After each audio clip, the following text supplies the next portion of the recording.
Tawa talaga si Uni. Sabi niya, umuwi na daw ako. Sabi ko, maganda dito eh, kasi mahangin-hangin eh.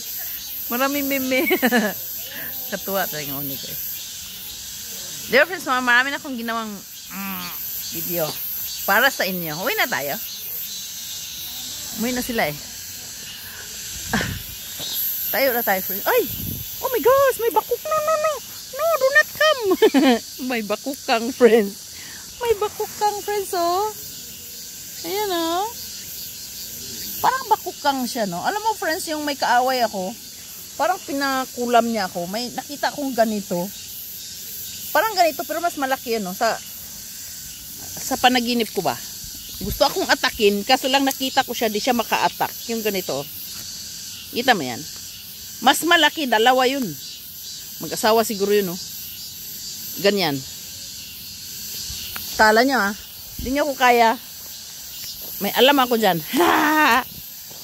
Oh, i-ano mo lang sila, friends. I-rebuke mo ba? Tama bang salita na yan? I-rebuke mo. Parang sumpain mo. Sumpain mo, parang barahin mo ba? Yung, halimbawa, ipapakulam ka, ano?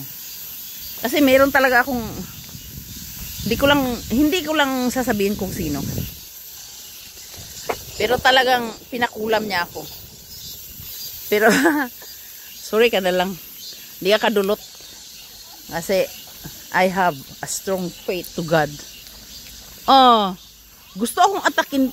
Parang ganun ang style pero makapal siya, yung malaki siya, mataba, ganun. Oh, gusto siguro akong pakulamin ba. Dalawa sila. Hindi siya maka-attack kasi nakikita ko eh. Alam mo yun, meron akong ganun friends eh. Nakikita ko. Yung tao na mamamatay, before mamamatay, nakikita ko, namatay siya. Oh, meron akong experience na ganun. Sabi ko dun sa pastor, sa kabila. Sabi ko, Muksanin, nakita ko siya namatay eh. Tapos inuwi ng anak niya sa Pinas yung bangkay. Yung tatay ng kaibigan ko. Sabi naman nung pastor, sulma, impossible daw. Ganun. Tapos after 3 days yata, namatay siya talaga. Kaya sabi niya sa akin, nakakatakot ko naman. Nakakatakot. Yung hindi ko alam kung bakit nakikita ko na ang tao na mamatay. Pag halimbawa may, alam mo yun friends, halimbawa may mangyari sa isang tao, ma-heart attack, ganun, or mamamatay, nakikita ko. Hindi ko alam kung nanaginip ako or something. Basta, gising yung diwa ko, pero nakikita ko talaga. Parang vision na parang ganun. Meron akong chosen people na ganun. Sinasabihan ko ng mga nakikita ko. Wala naman siyang nagawa, kaya binlock ko siya sa Facebook. Elder siya dun sa kabila. Siya yung translator ko ng mga panaginip ko, mga vision ko. Kaso lang, she did nothing for me. Kaya hindi ko na siya kinakaibigan. Lumayo ako sa kanya kasi walang mangyayari sa buhay ko kapag palagi akong dumidikit sa kanya. Ay alam mo yung mga taong mga dead spiritually. Lumayo ka dyan kasi hindi ka bagay dyan.